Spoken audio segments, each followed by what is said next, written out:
Apparently, this is an unpopular opinion. Zone 2 training is how you're going to reach your running goals this year. Let me tell you why. My name is Mac. I'm 26 years old. I've run 300-mile races. I've run 3 marathons, including 2 Bostons. I ran a 1:18 women's pro high rocks. So here are some tips and tricks that I have for Zone 2 running to make it more interesting, more bearable, more real, because I think a lot of us don't actually understand what Zone 2 is or means. What is Zone 2? Zone 2 is highly individual.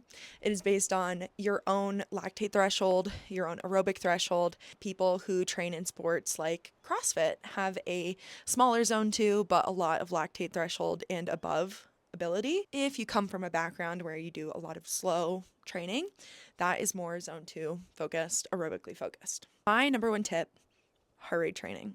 Heart rate training. Your zones are highly individual. I will not negate that.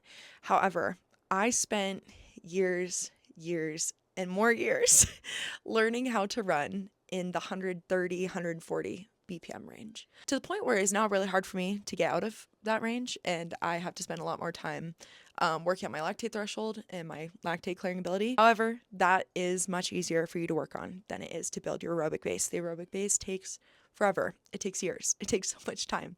Again, years and years and years and years spent running so freaking easy, it would bore you to tears. I truly found enjoyment in my Zone 2 training. Learning easy helped me stay injury free. There is a saying that a rising tide raises all ships, and what that means is as you increase your aerobic threshold, your paces for other things will continue to get higher and increase. So for me, my quote unquote aerobic threshold pace is now around 8 minutes a mile, which is crazy. That is just based on some tests I did on one singular day. I spend a lot of my time running much slower than 8 minutes per mile. You have to trust me, you have to run easy. If you are somebody who your heart rate skyrockets as soon as you start running, run, walk, run, walk. Run for 2 minutes, walk for a minute. Run for 3 minutes, walk for a minute. Run, walk, run, walk, run, walk. You need to run, walk.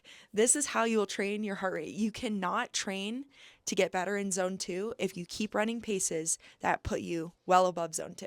End of story, period. If you think you don't have Zone 2, if you think it's not possible to run Zone 2 without walking, it may be because you don't have an aerobic base. And if you talk to athletes who have spent a lot of time training their aerobic system, aerobic pace is definitely possible and easy, and it just takes a lot of time and dedication to easy running, and people don't want to do that because of ego pacing. My whole life, my running, my training completely changed when I figured out Zone 2, and I actually started running an appropriate pace for my aerobic base. It has made racing 100-milers so much better. I hope that helps, and we'll talk about Zone 2 more later.